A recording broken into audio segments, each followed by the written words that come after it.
Hey, it's syndicated radio talk show host, author, singer Al Cole, welcoming you to another edition of People of Distinction, the talk that gives an in-depth view of some of the most dynamic, intelligent, and successful people on the planet. I come from CBS Radio. My shows are nationally syndicated, and I've helped pave the way to treating women, guys too, with the dignity that they deserve, and I do that through my show, People of Distinction, aired on top dignified networks, including the biggest airing CBS shows.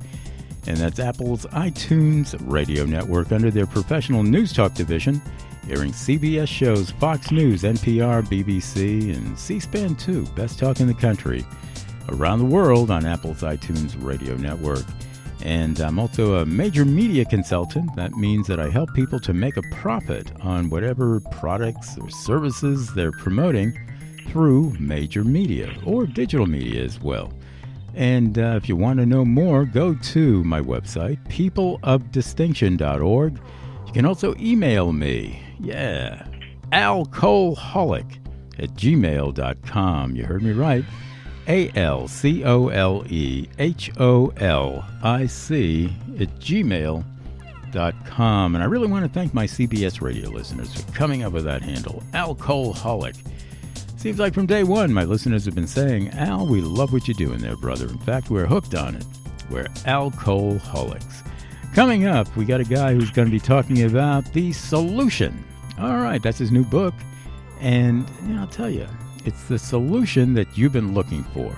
Why is that, Al? Why? Well, Michael's going to tell you. In fact, his name is Michael Stockdell, and he's going to tell you why it could be the solution for your life, and maybe for the public interest too, just in general. Good solution here. Now, it revolves around something that maybe you've been thinking about too, my listening audience right now. See, Michael rejects that the federal government is the most effective server of the public interest, in a very general sense.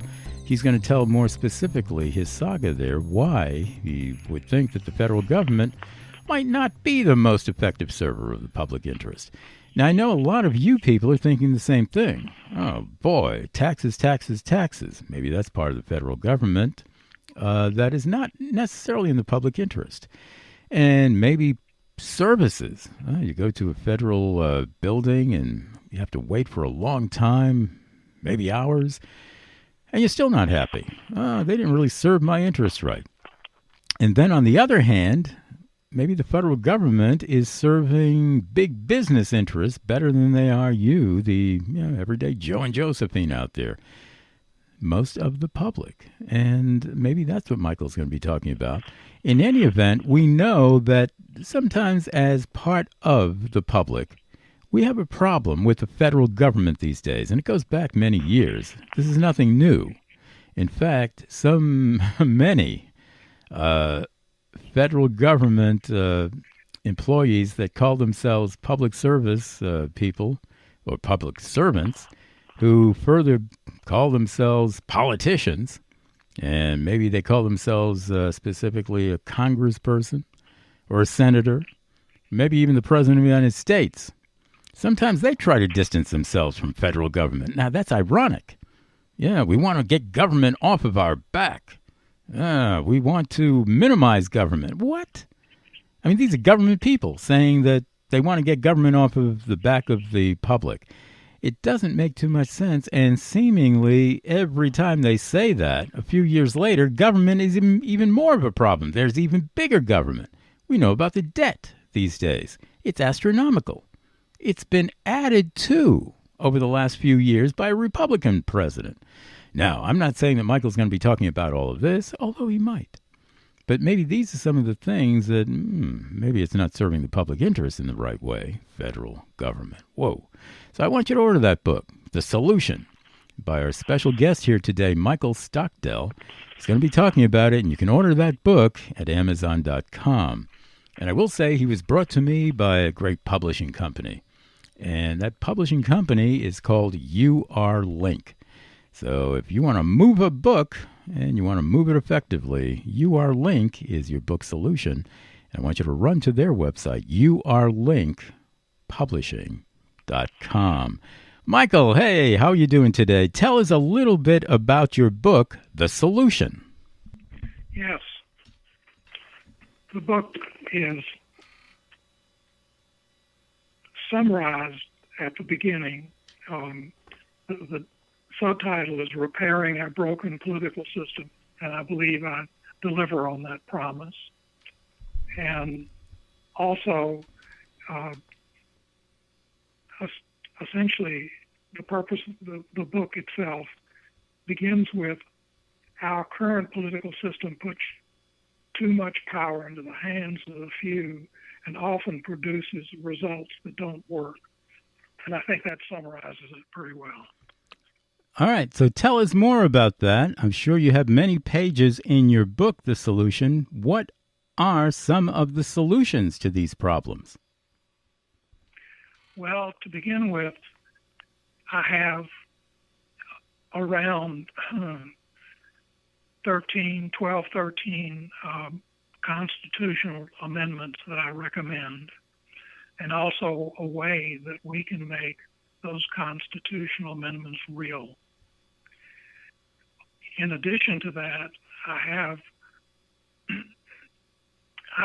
a second section that goes into various policy recommendations that I propose that would work better than some of the policies that we now adopt.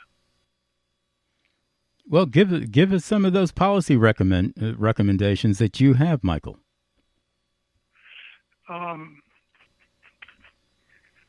Well, first of all, I talk about a revision to the current health care plan, an improvement, if you will, and also talk about what I think needs to be done about the number one problem in this country today, and that's racism. I talk about the fact that if we don't solve that problem in this century, then we're doomed. Well, what are some of your solutions? Yes, those are the center of the solutions, though, are the constitutional amendments. And I would like briefly to talk about those too, if that's all right with you, Al. Please do. Okay. The two main constitutional amendments are things that have been bounced around for years, but I have kind of a unique approach to both. One is that to help our political system, we need to have some control of campaign financing. And I propose that we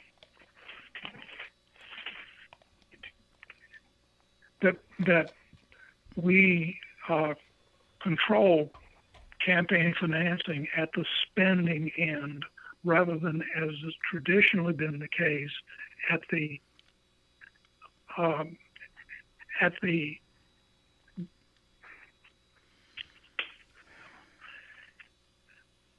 lending end. So the second amendment is I propose term limits for senators, representatives, and courts, the federal courts.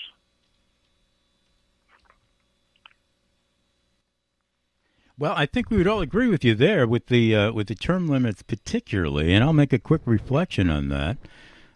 People, and this goes out to you, my listening audience right now, that sometimes there are senators who have been serving for 40 years or more. And we understand that sometimes we think of them in the Stone Age. And they're not relating to things that are going on in 2019 or when it was maybe 2017 or 2018.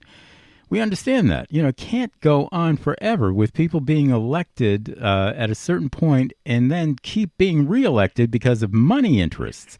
And, Michael was talking about that as well. We need to have caps to how much people can collect here in campaign contributions and all of that. And sometimes we do, but these rules are easy to skirt, as Michael is indicating here. We need to stick to our guns, and maybe with senators particularly. Maybe there should be just 2 terms, and that's it. Hey, let's let younger people into the process, especially the millennials, that up-and-coming group. They're the most populous group in the country. Let's give them a chance to be heard. Now, also, when we talk about racism, Michael talked about racism a little bit as one of the big problems of our time. We've had racism from the slavery times in this country. We know that. However, at a certain point, we thought it was getting better. 1964, Lyndon Johnson, the biggest civil rights bill ever made with the Voting Rights Act. And we thought, and then after that affirmative action, we thought, whoa, boy, we're out of the woods, black people. But then comes Ronald Reagan. And in the 80s, we had the biggest surge of drug influence and influx into the black communities. And that was not done by black people, believe me. It was done by international forces that sometimes were fostered by, buttressed by, United States government of some sort. Could have been the CIA. Could have been this. Could have been that. Private interests and governmental interests now, hey, they got into the black community. All of a sudden there's racism again because, black people were now under the gun of racism, attack through drugs. And now we know that there's another thing that we have to worry about. And that's, I'm going to say it right out, the way it is. Donald Trump, the Trump administration. And Donald Trump particularly with, I have to put it this way, his big mouth. And talking about this person in pejorative terms. Talking about this other person in insulting terms. That's the President of the United States. Do you want your children to hear that sort of garbage from the President of the United States and talking about black people, Mexicans, immigrants in pejorative terms that way? Of course we need a change. Yeah. So Michael's right on the money there with his book, The Solution, and his rejection of the federal government being the most effective server of the public interest, his rejection of that. And you can order that book at Amazon.com. And, it was brought to me by UR-Link Publishing. And I want you to note that because UR-Link is one of the best in the publishing world. You have a book that you want to move it with UR-Link, urlinkpublishing.com. Michael, what I just said, is that on the right track? That's generally the right track. I've really basically talked about the last half of the book. But the first half is why the federal government does not work effectively and will probably never work effectively. One simple rule is that the federal government is the only institution in the United States that reports to no one. Okay, you can say that we vote, but the problem is that we have little effect on the candidates that we select. So I go through a whole list of that sort of thing, plus a large number of other reasons why I don't think the federal government is particularly effective. Of course, everybody knows that you can't fire a federal employee. In any case, that fact, the facts that I point out to justify my position, has a couple of interesting sidelights. One is to indicate how poorly the Social Security program has been funded and managed. People believe that there is there's a pot in which money collected from individuals is kept. However, that is not the case. That money has already been spent. All the pot has is what you might call IOUs.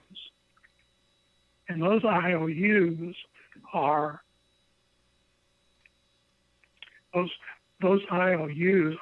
similar to what would happen if, instead of investing in an IRA, I just put a promissory note in a fishbowl.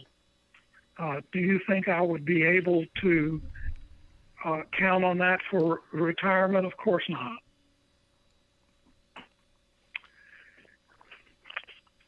And that, in general, is what the book contains and what it's about. Well, there we go. Now we have the synopsis there. The Solution, available to you on Amazon.com. The guest is Michael Stockdell, who wrote that book. All right, Michael, I'm going to give you another few minutes where you can describe another book of yours called Event Horizon. Tell us just a little bit about that book, and then we'll have to close out the interview, of course. But tell us a little bit about Event Horizon, Michael. Yes, that's a very different book. This is a very different book. It is not about politics, but it is about a major turn in American society. One of my interests is culture, and I discovered a number of years ago that every business has a culture, and that culture is founded from the individuals who started the company.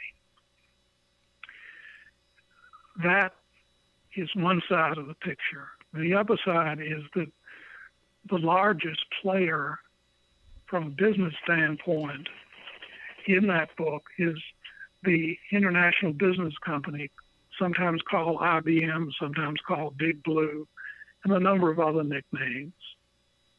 The IBM, beginning with the late 80s and early 90s, began to go through a decline. And there are two reasons for that decline. One is that its culture no longer fit well with the culture of the country as a whole. The second reason is that they became technologically obsolescent, frequently for reasons not caused by IBM, but just because the computer industry had a radical change.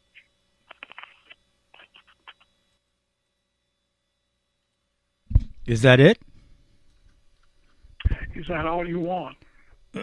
Okay, yeah, that's all we need then. If that's the cap off to what you want my listeners to know about your book in this time span. Okay, so that I guess that will do it. And one more time, I get to tell you here that his books are available on Amazon.com. Both books that he's been talking about, The Solution and also Event Horizon. Look them up on Amazon.com. His name is Michael Stockdell. Brought to me by urlinkpublishing.com. Thank you, Michael, for being my special guest here today on People of Distinction with Al Cole. And I'm going to make one other comment here on some of the things that Michael was talking about. To you, my listening audience right now, the biggest public interest of all is how we can serve each other, how we can live in a peaceful society, essentially, how we can even love each other. Now, you hear that all the time on People of Distinction. If government is not bound to that interest of protecting peace within our communities, protecting peace within our world, then government certainly isn't doing an effective job of that. However, if we look at government from the point of view that it is composed by people who have their separate homes, people who have their separate interests, people who might even live in our communities, the same public that we comport with all the time in our private everyday lives. Now it's up to the inner aspect of that individual as well to go out there inside our own consciousness and be honest with ourselves. Are we doing the very best for our own personal interests in protecting love, in protecting respect, in protecting the way that we talk to other people in our particular everyday lives, in the way that maybe we educate our kids in terms of moral values, in how we let our children sometimes go out on their limb, and in social media, and maybe get introduced to racist ideas, maybe get interested in certain things that we as parents would not want them to be interested in. I know, sitting on boards of education and housing committees nationally and internationally through the United Way and the National Urban League, that parents sometimes drop out of the scene. And sometimes not of their own accord, but because they're so damn busy these days. And maybe that's another problem. Maybe we're not paying the parents enough to be able to have the luxury to stay home every once in a while. Maybe that's another consideration. Maybe the minimum wage, $15 an hour, isn't even enough these days. So there are so many different considerations here of why government might not be as impactful to our public interest as it should. And take the bull by the horns, people. This is people of distinction talk right now. Investigate it in your own private lives. Investigate it in the way that you comport with the people around you and the way that you comport with yourself. Do you respect yourself? Do you respect the people around you? And we know about divorce, over 50%. And that doesn't mean that you don't love that person anymore. It might mean that you don't respect that person anymore. And love and respect do not have to be the same thing. Could mean that you're confused because of lifestyle interests. And maybe you're going downhill because of other factors. Check out your individual life as a person of distinction and see if you're doing your very best. And now, in the public interest, you can help government maybe do their very best as well. It's my closing statement on People of Distinction with Al Cole. Hey, we talk that way. And one more time, order that book, The Solution. Order Event Horizon by Michael Stockdell, our special guest on People of Distinction today in this Spotlight interview. Thank you so much, Michael, for being my guest. We wish you all the best with your books and with your life directions. Thank you, Michael. So have a wonderful day. You too, Al. All right.